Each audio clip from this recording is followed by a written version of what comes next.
There are sexual abuse cases that have been hidden, covered up, never exposed, I am sure that have existed. Anyone with any sense who was in trouble would come to the whips. It might be debt, it might be a scandal involving small boys, or any kind of scandal. They'd come and ask if we could help. And if we could, we did. And we would do everything we can, because we would store up brownie points. That sounds a pretty nasty reason, but it's one of the reasons. Is if we can get a chap out of trouble, then he'll do as we ask forevermore.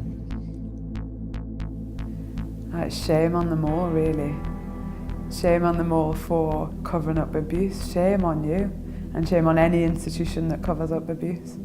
Why should anyone respect a place that would do such a thing, that would allow really powerful people to abuse their positions, using stories of somebody's abuse to get favours or have one over another person is an utter disgrace. Processes of abuse seem to replicate themselves because we're not fundamentally changing the conditions that allow the abuse to arise, be it against children, against women, be it in the 70s, 80s, 90s or now. We haven't fundamentally transformed Westminster or society. So you don't walk around Westminster and see people, looking up people's skirts or molesting women in the corridors, but we know that that is happening here, as it is happening in every other workplace. One thing about this sexual harassment scandal, if you like, in Westminster that I am deeply uncomfortable about is this presumption, could it bring the government down? It feels as though they're almost excited by the scandal for clickbait, for more headlines, scandal for scandal's sake, because that's what's interesting to the media about Westminster.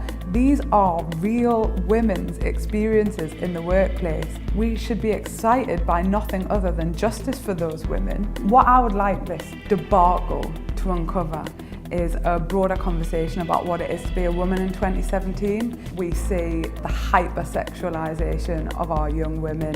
Many young people get their sex education from pornography based on servitude, violence, on rape essentially as some kind of erotic fantasy. They are having their minds warped by what it is to be intimate. Young women are extremely pressured to have this kind of synthetic version of what it is to be a woman. So bigger lips, bigger boobs, be really thin, be perfect. And if you're not, then you are made to feel weird or ugly in your natural self. And within capitalism, a whole industry designed to make people feel imperfect so that they will consume better bodies. There is undoubtedly more pressure on young people, young men and young women than there ever has been before. If men aren't taught that it's all right to cry and that you don't have to save everything, that you don't have to pay for everything, that you don't have to shoulder the world's worries and keep that locked in.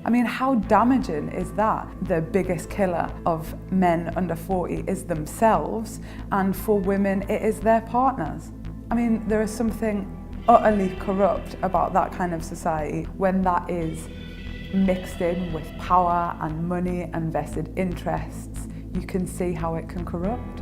I genuinely do wonder why stories break when they do and why they go away when they do, and whatever happened to that victim that came forward.